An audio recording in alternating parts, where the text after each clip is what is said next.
하나님 말씀 누가복음 9장 28절부터 56절까지 교독을 하겠습니다.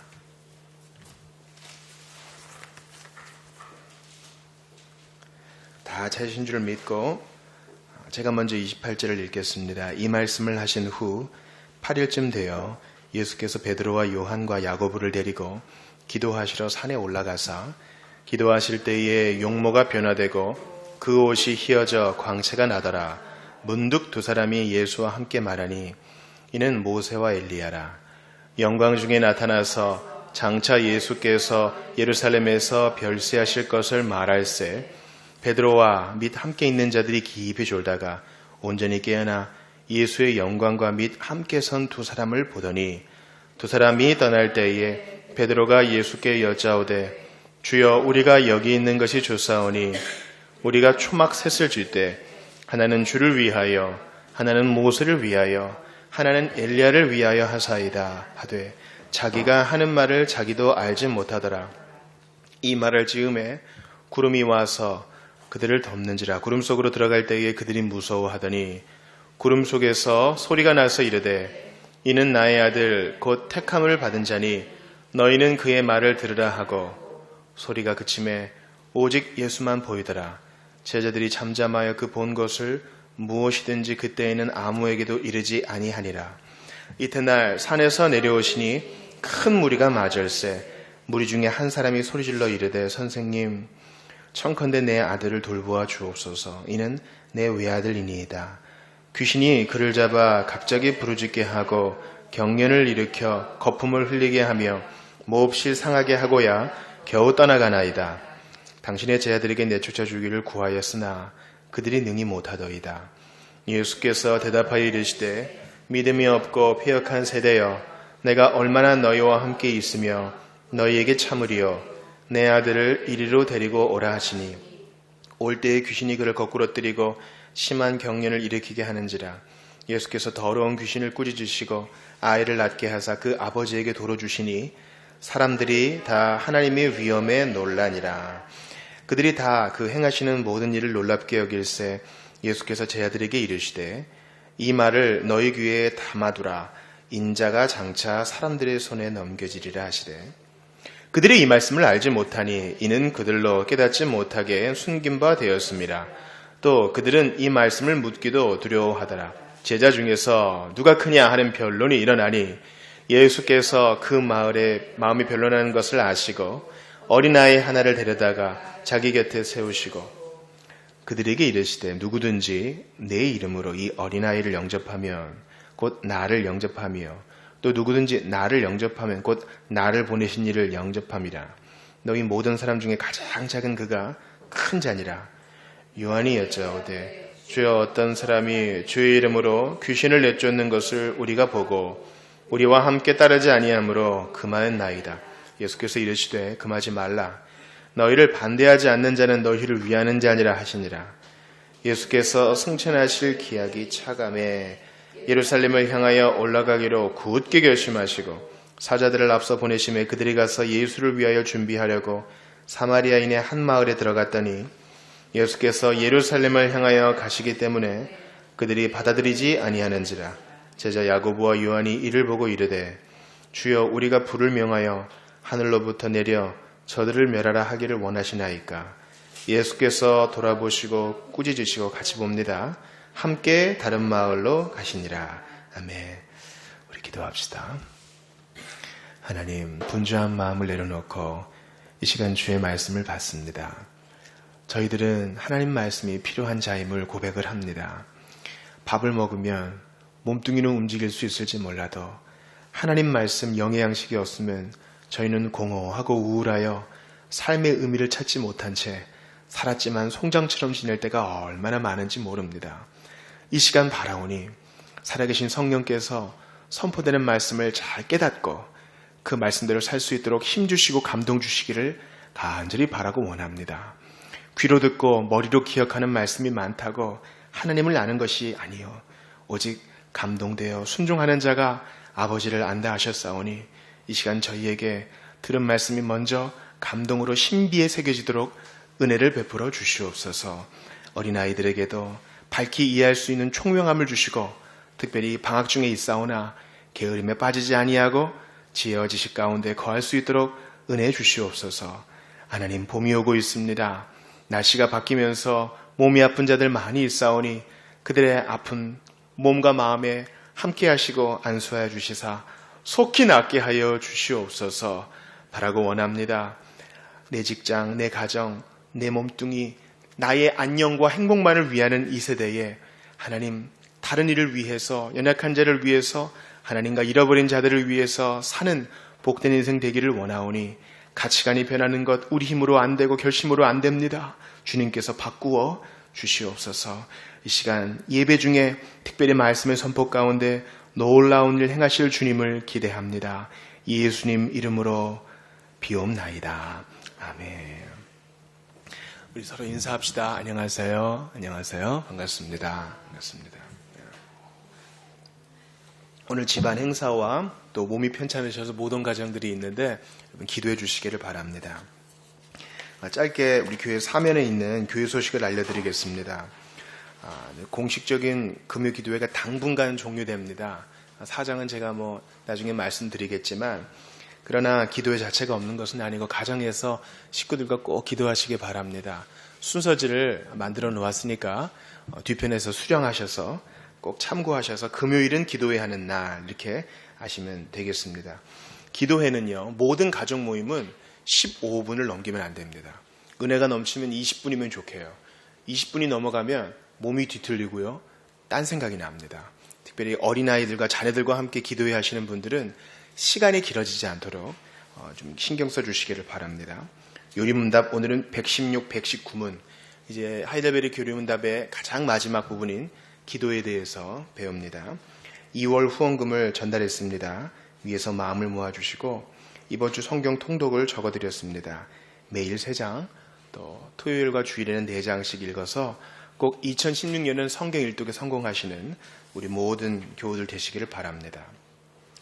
오늘은 누가복음 강의 17번째 시간입니다. 우리 지난 시간에는 설교 제목이 뭐였습니까? 너희가 먹을 것을 주라 였습니다.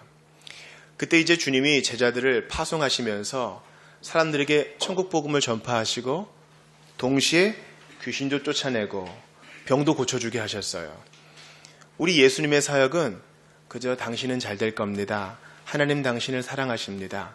성경에 이렇게 기록되어 있습니다. 이렇게 영적인 사역을 분명히 포함합니다. 영적인 게 반드시 필요해요. 호세아가 자기의 아내를 데리고 가가지고 빈들에 나가서 말로 위로했다 그랬어요. 우리 주님의 사역은 분명히 영적이고 채워지고 머리와 가슴이 채워지는 그런 사역입니다. 동시에 그들의 배고픈 배, 텅 빈 손을 채워주는 실제적인 사역이어야 하는 것입니다. 서울 시내를 나가보세요. 웬만큼 오래된 학교와 병원치고 선교사들, 복음 사역이 지나가지 않은 곳이 하나도 없습니다. 100년 전 우리나라에 복음을 전했던 사람들은요, 복음을 전파함과 동시에 그들이 필요로 하는 것, 병을 고쳐주고 교육을 시켜주고 그렇게 전인격을 다루는 사역을 했습니다. 우리도 마찬가지입니다. 예수님의 본을 쫓아야 합니다. 사람들에게 예수만이 구원자이십니다. 전함과 동시에 그들의 실제적인 필요를 채워줘야 돼요. 목사님, 100년 전에는 사람들이 배를 골았지만 지금은 그러지 않아요. 그죠? 목사님, 지금은 나라에서 의무교육을 시켜줘요. 하지만 분명히 사람들의 마음엔 빈 구멍이 있어요. 누군가 얘기하고 싶고 나를 표현하고 싶고 뭔가 복잡하지만 외로움이 있다고요. 그것을 채워줄 수 있습니다. 그게 우리가 해야 되는 일입니다. 복음을 전함과 동시에 실제적인 필요를 채워주는 것. 동시에 우리는 오병이어의 기적을 통해 무엇을 배웠습니까? 아무리 초라한 점심 도시락이라도 주님께 드리면 주님이 놀라운 일을 하신다는 것입니다. 세상은 1등만 기억하지만 주님은 의미 있게 드린 나의 초라한 것을 다 받아주신다는 것입니다. 여러분, 태평양에 내가 물 한 방울 이렇게 떨어뜨린다 그래서 태평양 물 수위에 변화가 있는 것은 아닙니다.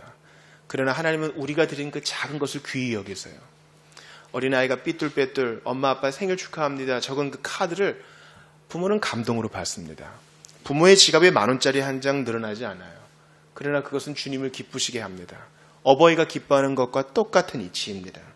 주님은 기뻐하실 뿐만 아니라 그것을 사용하시어 더 놀랍게 풍성케 하십니다. 12바구니나 남았잖아요. 성경에 12는 완전수라 그랬어요. 그러므로 여러분 주께 한번 드려보십시오. 나의 안위와 나의 가족만 생각하는 이 세대에 하나님께 내 것을 드리는 나의 재능, 나의 은사, 나의 재물, 나의 시간을 드릴 때 놀랍게 주께서 쓰실 것입니다. 오늘 본문 말씀 시작하기 전에 하나만 더 생각해 볼까요? 우리 주님이 주는 자가 받는 자보다 복되다 그랬어요. 이상하다, 나는 더 받고 싶은데 주님은 주는 자가 더 복되다 그랬어요. 남한테 내 것을 이렇게 줬을 때 그 사람이 기뻐하고 나도 기뻐할 때 정말 세상 살 맛이 납니다. 그러면 온 우주 만물 가운데 가장 복된 분은 누구세요? 바로 하나님이세요. 주님은 지금도 주고 더 주세요.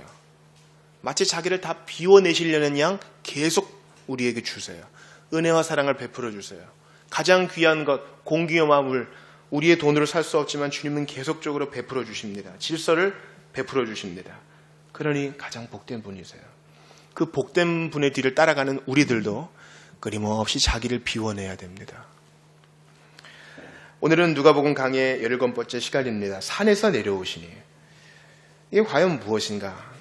특별히 저는 28절부터 36절 말씀을 중심으로 이 말씀을 좀 나누고자 하는 것입니다.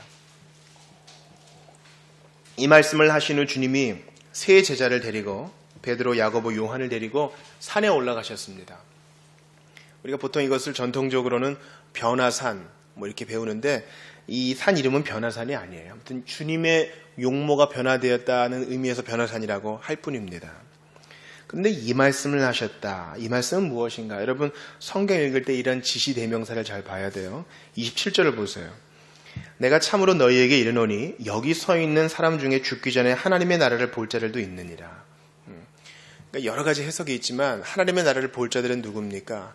이 세 제자가 주님의 용모가 변화되어 하늘의 모습으로 변화된 것을 보았다는 의미입니다. 그 말씀이 일부 지금 성취되고 있는 중입니다. 8일쯤 되어 일주일 후에 예수님께서 이 세 제자를 데리시고 기도하러 산에 가셨습니다. 그때 주님의 용모가 변화돼요. 여러분 누가복음은요 계속적으로 반복하는 단어가 있어요. 그것은 기도예요.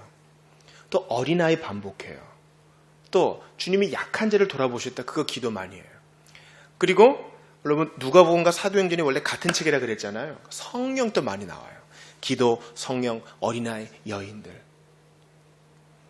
우리 주님께서 세례를 받으실 때도 마찬가지로 기도하셨습니다. 세례를 받으시고 기도하실 때 하늘에서 비둘기 같은 성령이 내려오셨지요. 우리 주님이 기도하셨다는 것을 누가복음은 계속 강조합니다. 오순절 성령 강림도 마찬가지죠. 그들이 뭐 할 때 성령이 불처럼 내려왔습니까? 기도할 때. 우리가 배우고 가르치는 교회이지만 기도로 불을 붙이지 않으면요. 그냥 메마른 지식주의가 되어버립니다. 그러므로 여러분 제가 꼭 부탁을 드려요. 그저 저 순서대로 한번 쭉 하는데 시간이 오래 걸리지 않아요. 마음이 없을 뿐이지 꼭 기도회를 하세요. 하고 안 하고가 큰 차이가 있습니다. 주님이 기도하실 때 29절 보세요. 용모가 변화되고 그 옷이 휘어져 광채가 나더라. 그죠? 세상에서 빨래하는 자 중에 이렇게 하얗게 할 만한 자가 없었다 했어요. 그런데 제자들이 보니까 누구예요? 30절 보니까 예수님과 대화하고 있는 두 사람이 누굽니까? 모세와 엘리야라 그랬어요. 여러분 모세는 어떤 사람이에요? 모세는 애굽의 왕자였지요. 우리가 지난주에 출애굽기 읽지 않았습니까? 원래는 이제 셈족 계열의 사람이 애굽을 지배하고 있었는데 이제 이집트 밑에 지방에서 이렇게 새로운 왕조가 올라와서 유대인들을 알지 못하고 요셉을 알지 못하는 왕이 일어났어요. 그러니까 그때로부터 이제 유대인들을 막 핍박하기 시작합니다. 벽돌을 굽게 해요. 그리고 벽돌 구울 집도 니네가 직접 구하라 그럽니다. 산파들에게 명령하죠. 너희들 와라. 그래서 아이를 받을 때 딸이면 살려두고 아들이면 죽여라. 그렇게 얘기합니다. 히브리 산파가 걱정이 됐겠죠. 하지만 둘 다 죽이지 않았습니다. 다시 바로가 부릅니다. 왜 살려뒀느냐. 히브리 여인들은 힘이 좋아가지고 내가 뛰어가는 중에 이미 다 나버립디다. 그렇게 얘기하는 거예요. 그런데 그런 보호도 계속되지를 못합니다. 드디어 모세의 어머니가 모세를 낳았지요. 모세를 갈대상자에 이렇게 숨겨놓고 나일 강가에 띄웁니다. 그때 바로의 딸, 이제 바로의 공주가 그것을 받아 키우게 됩니다. 그래서 애굽의 왕자가 되는 것입니다. 모세는 40년 동안 everything, 자기 잘난 맛에 살았습니다. 나는 정말 특별한 사람이다. 그러나 사람을 죽이고 난 이후에 40년의 훈련의 기간을 거쳐 이제 주님께 쓰임받게 되는 것이지요. 이 모세는 바로 출애굽의 지도자인 것입니다. 여러분, 출애굽의 지도자 모세가 무엇을 받았어요? 율법의 10가지 말씀 무엇입니까? 십계명을 받았어요. 모세는요, 예수님이 오심을 예비한 사람이에요. 신명기 18장 15절을 들어보세요. 나와 같은 선지자 하나를 너희를 위하여 일으키시리니 너희는 그를 들을지니라. 나와 같은 선지자 하나를 모세가 얘기했어요. 그 선지자 누구예요? 예수님이신 것입니다. 또한 엘리야를 만나게 됐죠. 엘리야는 누굽니까? 아하방 시대에, 아주 그냥 북이스라엘이 깜깜했던 시대에 주님이 왕도 없고 제사장도 없고 선지자도 없던 그때에 주님이 엘리야를 들어 쓰셔가지고 그 가운데 있는 우상은 헛것이다, 기적을 보여주셨습니다. 이 엘리야는 에녹과 마찬가지로 어떤 사람이에요? 죽음을 보지 아니하고 하늘에 올라간 사람입니다. 여러분 이걸 꼭 기억하세요. 엘리야. 이 엘리야는 바로 선지자의 대표예요. 모세는 율법의 대표라고 하면 선지자는 엘리야. 엘리야는 바로 선지자의 대표입니다. 여러분, 율법과 선지자의 마침은 바로 예수 그리스도이십니다. 즉 구약의 대표들이 지금 예수님과 이야기하고 있는 거예요. 뭘 얘기했을까요? 여러분 31절에 있는 별새의 밑줄을 그으세요. 영광 중에 나타나서 장차 예수께서 예루살렘에서 별세하실 것을 말하세요. 이 별세는 뭐예요? 세상을 떠나다라는 거예요. 그러나 영어 성경을 보신 분은 아시겠지만 이것이 엑소더스라고 나와 있는 걸 알 수 있어요. 엑소더스는 바로 출애굽입니다. 출애굽. 예수님이 예루살렘에서 출애굽하실 것을 말씀하시는 거예요.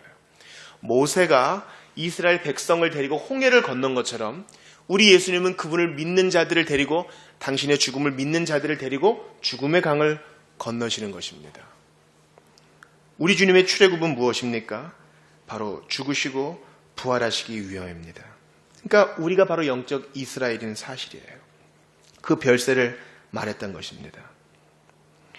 32절에 베드로와 및 함께 있는 자들이 깊이 졸다가 온전히 깨어나 예수의 영광과 및 함께 선 두 사람을 보더니, 아마 밤이었을 거예요. 예수님이 밤을 새워 기도하시다가 용모가 변화되고 이 별세의 이야기를 들으셨습니다. 여러분, 지금 베드로와 함께한 세 사람은 이 좋은 시간에 깊이 잠이 들어 있어요. 여러분, 베드로가 바로 앞장에서 무슨 얘기예요? 사람들이 나를 누구라 하더냐. 그래서 그때 오직 베드로만이 주는 그리스도시요 살아계신 하나님의 아들이십니다. 주님은 그리스도이십니다. 신앙 고백하죠. 그렇게 신앙 고백을 했는데도 아직 부족한 거예요. 어떻게 부족함을 보입니까? 먼저 기도해야 될 때에 깊이 잡니다. 또한 33절 보세요. 같이 읽어봅시다. 시작.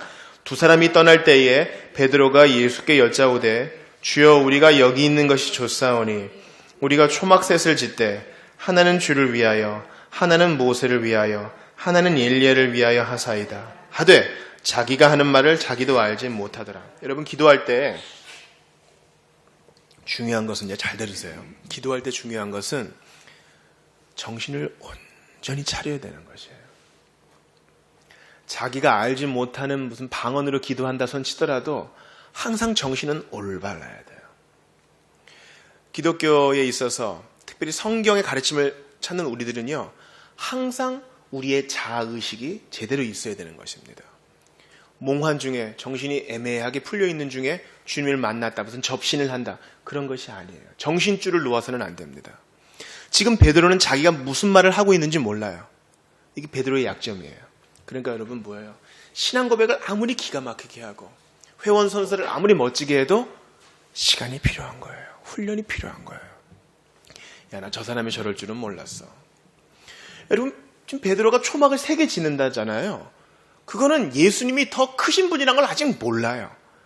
방금 전만 해도 예수님이 그리스도시다, 메시아시다, 하나님이시다 했는데 엘리야와 모세와 동급으로 두고 있잖아. 이것은 옳지 않은 거예요.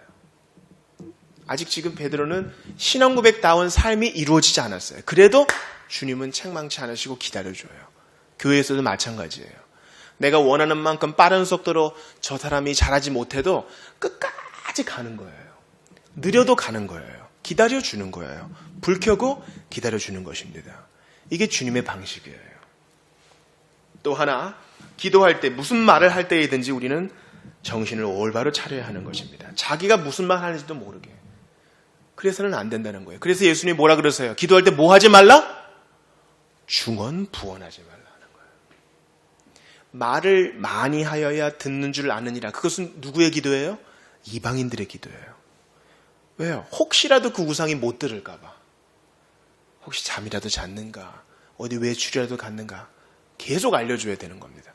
그러나 우리 하나님은 전능하신 분이기 때문에 신뢰의 마음으로 한마디를 드려도 우리의 마음을 다해서 겸손히 드리면 주님 반드시 들으세요. 그러니 내가 하는 말을 내가 아는 상태에서 정직하고 진실하게 하는 것이 중요한 것입니다. 34절 보세요. 이 말할 즈음에 구름이 와서 그들을 덮는지라. 이것은 뭐예요?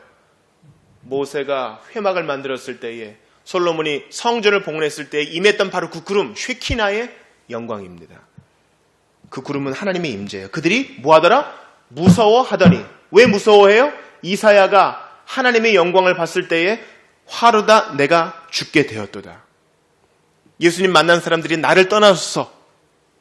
베드로가 주님 만났을 때 뭐라 그랬어요? 주여 떠나소서 나는 죄인입니다. 이런 경외의 마음이 든 거예요. 그러니 주님 만난 사람이 마냥 기뻐하기만 하고 행동이 가볍다면 그것은 바른 만남이 아닐 가능성이 아주 높은 거예요. 구름 속에서 무슨 소리가 나요? 세례받을 때에 들었던 바로 그 음성. 이는 나의 아들 곧 택함을 받은 자니 너희는 그의 말을 들으라. 그렇습니다. 제자들은요. 지금 영의정 좌의정 그런 거 지금 생각하고 있어요. 우리가 오늘 다루지는 않겠지만 요한이 뭐라 그래요? 사마리아 사람들이 자기를 영접하지 않으니까 주님 어떤 불을 한번 내려볼까요? 지금 사랑의 사도인 베드로가 아직까지는 변화되지 않았어요. 그렇죠? 이미 사도예요. 부름 받은 사람이라고요. 그런데 아직 행동은 변하지 않았어. 보아너게 아직 우레의 아들인 거예요. 그렇죠? 나중에 오른편에 앉게 해주실 거예요. 왼편에 앉게 해주실 거예요. 요한이 또 그렇게 얘기해요. 그렇게 세속적인 가치관에 빠져있는 사람들에게 주님은 뭐라 그러세요? 저의 말을 들을지니라. 네가 하고 싶은 건 많지? 예수 이용해서 네가 하고 싶은 게 많을 거야. 하나님 믿으면 어떻게 된다더라. 네가 들은 풍월이 있을 거야.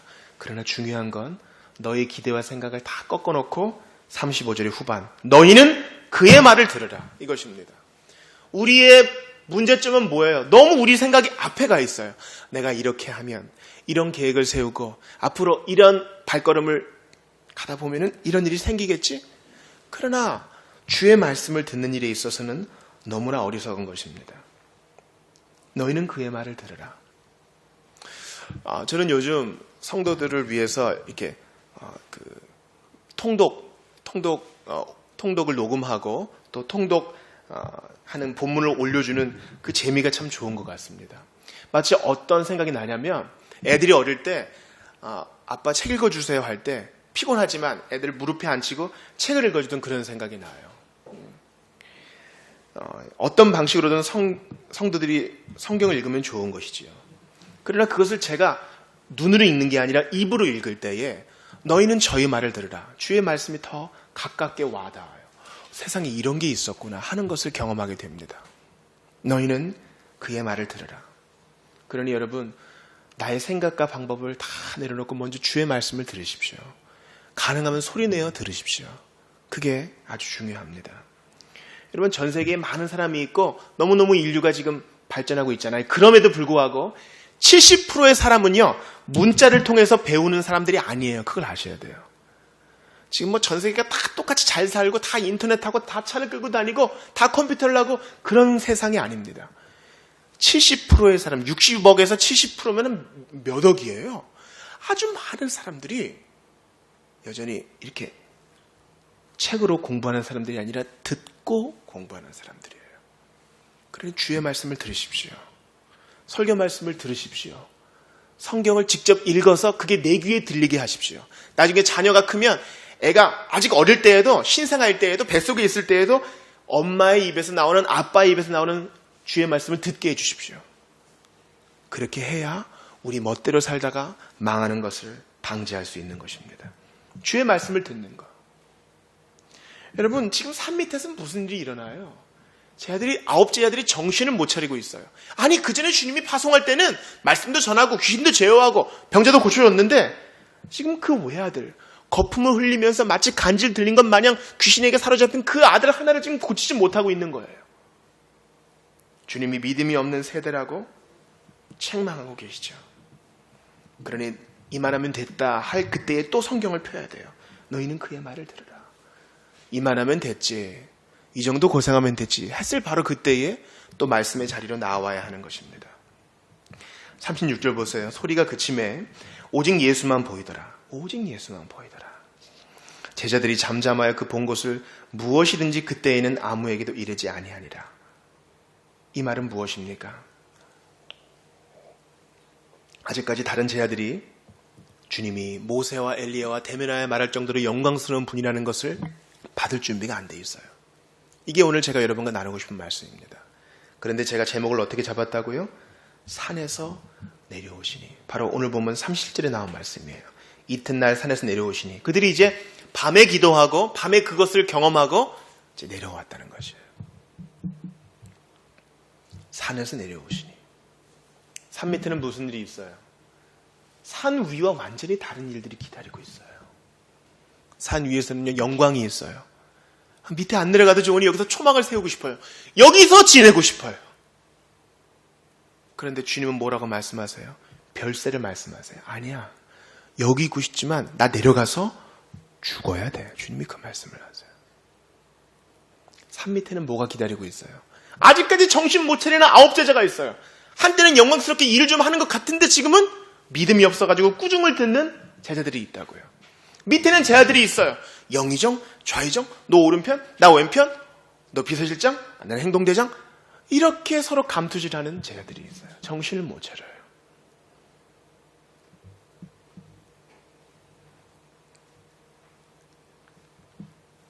여러분 46절을 보세요. 제자 중에 누가 크냐? 여러분 3년 동안 데리고 다녀도 이런 일들이 일어나요. 한때는 은혜 많이 받은 성도의 지체 같은데 작은 일에 토라져서 사랑의 말은커녕 누추한 말을 해요. 여러분 그래도 포기하면 안 돼요. 산 밑으로 내려가야 하는 것입니다. 49절 이하도 보세요. 어떤 사람이 12제자도 아닌데 감히 주의 이름으로 막 기적을 행하고 귀신을 내쫓아요. 주님, 제가 쫓아냈어요. 잘했죠. 우리 무리도 아닌데 어디 감히. 아직까지 부족해요. 그래도 주님은 산에서 내려오세요. 사마리아에 가요. 아무도 영접하지 않아요. 주님이 일부러 거기를 지나가시는데도 주님 불을 내릴까요? 이렇게 누추한 곳에 주님이 내려오세요. 할 일 많은 이 세상에 내려오시는 거예요. 왜요? 여기서 반드시 죽어야 되니까. 죽어야 별세해야 출애굽이 있고 영광이 있고 부활이 있기 때문에 그런 것입니다. 여러분 오늘 본문의 요절이라고 할 수 있어요. 51절 같이 읽습니다. 시작. 예수께서 승천하실 기약이 차감해 예루살렘을 향하여 올라가기로 굳게 결심하시고. 왜요? 예루살렘에 가요. 여러분 그 예루살렘이 바로 모리아 산이 있는 곳이에요. 모리아 산은 어디예요? 아브라함이 이삭을 바치고자 칼을 들었던 바로 그곳이에요. 아브라함은 이삭을 죽이지 못했지. 그러나 하나님은 모리아 산에서 그 아들 예수 그리스도의 죽으심을 참아내셔야 했습니다. 왜냐하면 주께서 굳게 결심하시어 희생의 죽음을 당하셔야 우리가 생명을 얻고 부활의 기쁨을 누릴 수 있기 때문입니다. 그래서 산 밑으로 내려와야 되는 거예요. 시험을 앞두고 저는 중고등부 때 정말 집에 가기가 싫었습니다. 야, 내일 월요일부터 시험인데 교회에서 하는 행사는 너무너무 좋은 거예요. 그렇죠? 큰 부담이 없어요. 그냥 참여하면 돼요. 좀 배려하면 되고 좀 참으면 돼요. 그러나 세상의 일들, 학교의 일들은 참아내고 십자가를 져야 되는 일이에요. 인내해야 되는 거예요. 견뎌야 되는 거예요. 그때는 잘 몰랐던 것 같습니다. 산 밑으로 내려오는 게 정말 중요하다는 사실을요. 우리가 배우는 찬송가 중에 이런 가사가 있어요. 밤 깊도록 동산 안에 주와 함께 있으려 하나. 주님이 뭐라 그러세요? 거친 세상에 할 일 많아서 나를 가라 명하신다. 주님은 주일마다 우리를 부르셔서 위로를 주십니다. 마치 변화산에서의 변화를 경험하시는 것처럼 그 영광을 보게 해주세요. 체험을 받습니다. 위로를 받습니다. 기쁨을 누립니다. 근데 그게 전부가 아니에요. 아직은 주님이 우리를 부르시지 않았기 때문에 산 밑으로 내려가야 돼요. 산에서 내려오시니. 그리고 할 일 많은 이 세상에 우리를 보내시는 주의 뜻 따라 우리가 겸손히 거기서 인내하며 우리의 일을 해야 되는 것입니다. 자기 밥그릇 못하는 제아들이 있어요. 내가 더 크다 싸우는 제아들이 있다고요. 다른 사람에게 불을 내리고 싶은 요한이 있습니다. 예수님의 죽으심에 대해서 관심도 없는 사람들이 천지예요. 그런데도 우리는 내려가야 됩니다. 거기에 할 일이 있기 때문입니다. 언젠가는 변화가 되겠지. 언젠가는 내가 있는 그 일터도 변화가 되겠지. 언젠가는 내가 만나는 그 사람도 변화가 되겠지. 이러한 희망을 가지고 가야 되는 것입니다. 여러분, 세상에 우리 예수님만큼 실패자가 어디 있어요? 고작 12명 키워놨는데 한 사람은 마귀예요. 그렇죠? 예수님이 승천하실 때까지 그들은 아직 성령도 받지 못했어요. 성령 충만해서 담대하게 복음도 전하고 기꺼이 희생도 당하고 그런 모습을 주님은 보시지도 못했다고요. 그거 못 보고 올라가셨어요. 그러니까 세상의 기준으로 보면 완전히 실패자죠. 그러나 그거 다 아셔도 내려가세요. 당신의 일을 하시기 위해. 딴 사람은 신경 안 써요. 딴 사람이 뭐라 그러든 괜찮아요. 나의 일을 하는 거예요. 그러니 여러분, 산 아래로 내려갑시다. 주일마다 주께서 우리에게 천국의 맛을 보여주신다면 그것을 맛보고 힘을 내서 거친 세상에 내려가 우리의 할 일을 감당합시다. 지긋지긋한 그 사람 우리가 섬겨줘야 될 거예요. 지긋지긋한 그 현실 우리가 있어야 할 곳입니다. 벗어나고 싶은 그 터전 주께서 우리를 부르시는 곳입니다. 나를 부르시니가 하나님, 나를 보내신 이도 하나님, 나의 나된 것은 다 하나님의 은혜라. 나 두려움 없이 그 땅을 밟음도, 나 두려움 없이 그 땅을 밟음도, 산에서 내려와 그 땅을 밟음도 나를 부르시는, 나를 보내시는 하나님의 섭리인 것입니다. 사랑하는 여러분, 말씀을 마칩니다. 주께서 우리에게 은혜를 많이 주셔요. 많이 참아주시죠. 우리한테 무슨 빚진 게 있다고 우리를 찾아오셔서 허리를 숙이시고 눈을 맞추시며 은혜를 주세요. 내가 너를 사랑한다. 난 너밖에 없지. 고백하세요. 그렇게 하는 이유는 거친 세상에 할 일 많아서 우리를 보내시기 위함입니다. 이번 한 주 시작되는데 분명히 여러 가지 일들이 있을 것입니다. 그때에 나를 보내시는 이곳에서 나의 일을 꾸준히 잘 감당하시는 여러분들 되시기 바랍니다. 주께서 여러분을 도와주실 것입니다. 우리 한번 같이 기도합시다. 여러분, 누가 예수님을 죽였습니까? 로마 군병이 죽였어요?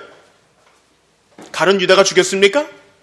대제사장과 빌라도가 죽였습니까? 아니에요. 예수님이 스스로 목숨을 버리신 거예요. 자살하셨다는 의미가 아닙니다. 예루살렘에 올라가기로 굳게 결심하신 예수님은 반드시 죽어야 영생이 있고, 반드시 죽어야 생명이 있고, 반드시 죽어야 거듭남이 있고, 반드시 죽어야 부활의 기쁨이 있음을 아셨기 때문에 죽음의 자리로 스스로 걸어가신 것입니다. 산에서 내려오셨어. 그러니 여러분, 우리도 그 뒤를 따라갑시다. 우리가 계속 영적 황홀관 가운데 있고 싶고 일평생 기도원에서 편히 지낼 수도 있지요.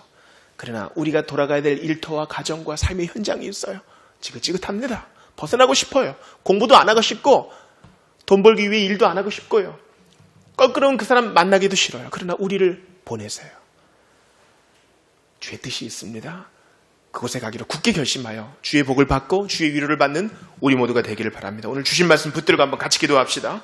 하나님 아버지, 밤 깊도록 동산 안에 주와 함께 있고 싶으나 하나님 아버지, 거친 세상에 할 일 많아서 우리를 보내시는 하나님, 우리 예수님 모세와 엘리야와 더불어 그 영광스러운 곳에 계셔도 되고 영광스러운 하늘 보좌에 그냥 계셔도 되지만 거친 세상에 할 일 많아서 기꺼이 내려오는 것을 봅니다.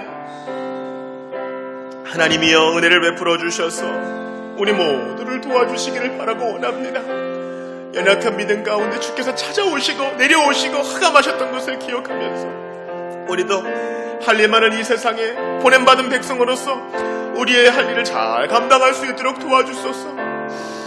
아름다운 것이 있고 복된 것이 있고 편하게 지내고 싶은 것이 우리의 성정이지만 하나님은 이제 일어나야지, 가야지, 나의 이름으로 가야지 부르시고 파송하시니 감사합니다.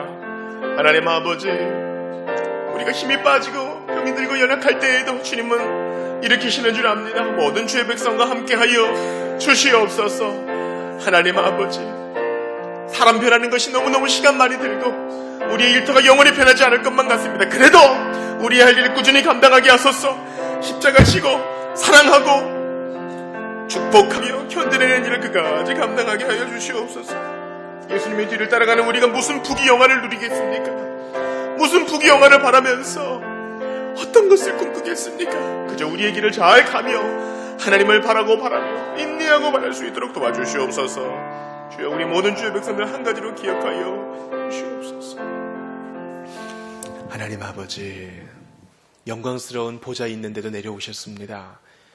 변화산에 영광스러움이 있는데도 산에서 내려오셨습니다. 거친 세상에 할 일 많아 예루살렘에 가셔서 죽으셔야 했기에 거기에 올라가시기로 굳게 결심하신 것을 봅니다. 주님, 우리도 이제 영광스러운 주일을 보내면 우리의 일터로 갑니다. 일상의 터전으로 갑니다. 지긋지긋하고 만나기 싫은 사람도 있고 하기 싫은 일도 있고 그렇습니다. 그러나 우리를 보내신 목적이 분명히 있는 줄 압니다. 변화되지 않는 제자들, 세상적인 가치관에 빠져있는 제자들도 있고 아무 일도 하지 못하는 연약함이 있을지 몰라도 주여, 우리는 우리의 일을 잘 감당할 수 있도록 도와주시고 나의 십자가를 잘 지고 갈 수 있도록 도와주시옵소서. 하나님께서는 우리를 부르신 데에 반드시 선한 뜻이 있다고 하셨사오니 이제 산 밑으로 내려가는 우리 성도들에게 힘을 주셔서 예수님의 뒤를 따라가는 우리 모두에게 힘을 주셔서 영광 중에 거할 수 있도록 도와주시고 오래 참을 수 있는 힘도 공급해 주시며 매일매일 공급하시고 살아계신 하나님을 맛보고 체험할 수 있도록 동행하여 주시옵소서. 주께서 산 밑으로 내려가는 우리와 함께 하실 줄 믿사옵고 사랑은 예수님의 이름으로 기도하옵나이다. 아멘.